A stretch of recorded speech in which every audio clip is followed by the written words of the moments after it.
أعوذ بالله من الشيطان الرجيم بسم الله الرحمن الرحيم وقل للمؤمنات يغضضن من أبصارهن ويحفظن فروجهن ولا يبدين زينتهن إلا ما ظهر منها وليضربن بخمورهن على جيوبهن. In this verse we had discussed yesterday where Allah Tabaraka wa Ta'ala addresses the believing woman. And Allah Tabaraka wa Ta'ala says, وَقُلْ لِلْمُؤْمِنَاتِ, that saying to say to the believing woman, O Rasulullah sallallahu alayhi wa sallam, يَغْضُضْنَ مِنْ أَبْصَارِهِنْ, that they also lower part of their gaze. وَيَحْفَظْنَ فُرُوجَهُنْ, and they protect their chastity. وَلَا يُبْدِينَ زِينَتَهُنَّ إِلَّا مَا ظَهَرَ مِنْهَا, and they should not expose their beauty except what is apparent from it. One is the natural beauty and one is all the cosmetics etc. that they use. This should be used within the confines of the home exclusively for the husband. وَلْيَضْرِبْنَ بِخُمُورِهِنَّ عَلَى جُيُوبِهِنَّ. Further Allah Tabaraka wa Ta'ala mentioned that they should place their scarves ala juyubihin, upon their bosoms, upon their chests. Meaning in the days of Jahiliyyah, when the woman, they used to wear the scarf, they used to put it on the head and it used to hang, the two sides would hang at the rear. So the breast, the bosom, all this will be left exposed. So here Allah Tabaraka wa Ta'ala says that it must cover the bosoms, the neck must be covered, the chest must be covered with the scarf. So there's no exposure whatsoever. وَلَا يُبْدِينَ زِينَتَهُنَّ إِلَّا لِبُعُولَتِهِنَّ. Now further Allah Tabaraka wa Ta'ala mentioned who are the maharim before whom your beauty can be exposed. In Surah Al-Ahzab, there Allah Tabaraka wa Ta'ala mentioned 7 categories. Here another 5 categories have been mentioned, and 2 have still been omitted over here. One is a woman, she does not have to make parda from her father's brother, from her chacha father's brother, she does not have to make parda. Similarly, her mamu, the mother's brother, she does not have to make parda from the mother's brother. And the others that have been mentioned over here, that there are other maharim that she does not have to make parda from. Why doesn't she have to make parda from the maharim? Because Allah Ta'ala naturally has created the maharim, the mahram, such that the mahram does not incline towards that female who he is the mahram to. He generally doesn't incline.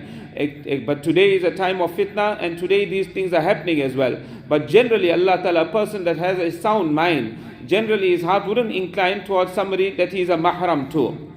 So he will generally protect that woman. So here Allah Ta'ala says that they should expose, they should not expose their beauty illa li bu'ulatihin, except for their husbands. Aw abaihin, or their fathers. There's no parda from your father. Aw abai bu'ulatihin, or the husband's fathers. So your father-in-law, a woman, she can expose her beauty. There's no parda, he's a mahram to her. But if there is a fear of fitna, then there also a female should be careful when it comes to the father-in-law. Traveling alone with the father-in-law, or for a male to travel alone with the mother-in-law, sometimes this can be a source of fitna. So, أَوْ آبَاءِ بُعُولَتِهِنْ أَوْ أَبْنَائِهِنْ, or their sons. They don't have to make parda from their sons. أَوْ أَبْنَاءِ بُعُولَتِهِنْ, or their husband's sons. They don't have to make parda. So say for example, the husband, he was married previously and he got sons from there, and then he remarried. So when he married for the second time, maybe the first wife passed away or he remarried, whatever the case may be, the children from the first wife, this wife does not have to make parda from there. So that is referred to as the husband's sons. أَوْ إِخْوَانِهِنَّ, or the brothers. There is no parda from brothers. أَوْ بَنِي إِخْوَانِهِنَّ, or brothers' children. The nephews, there is no parda from them. أَوْ بَنِي أَخَوَاتِهِنَّ, or the sister's children. There is no parda from one sister's children, because she is the khala to those children. Al-khalatu bimanzilatil the khala is in the position of the mother. أَوْ نِسَائِهِنَّ, or woman. Here woman referred to other women, that you don't have to make, women do not have to make parda from other women. أَوْ مَا مَلَكَتْ أَيْمَانُهُنْ, whether these women, according to some, they say whether these women are male or whether these women are female. But there are some ulama that have mentioned that a non-Muslim, whether these women, they are mahram or they non-mahram.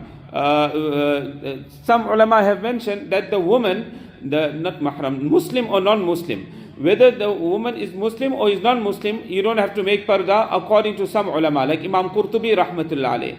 Other ulama have mentioned, no, that if she is a non-Muslim female, then like how a woman has to make parda from a man, Similarly, parda has to be made from a non-Muslim female in a similar manner as well. But those that say that they don't have to make parda, they say that it is in the status of istihbab, it is mustahab, that they treat non-Muslim female like how they treat a male. أَوْ مَا مَلَكَتْ أَيْمَانُهُنَّ, or the slaves that they own. Here also there's difference of opinion. Some say that it refers generally to the slaves. Whether it is a male slave or it's a female slave that a female owns, she does not have to make parda from them. But others have mentioned that no, it only refers to a female, it only refers to the female slaves, and it does not refer to the male slaves. There's still one or two other categories, which we'll conclude tomorrow, inshallah, in the next lesson.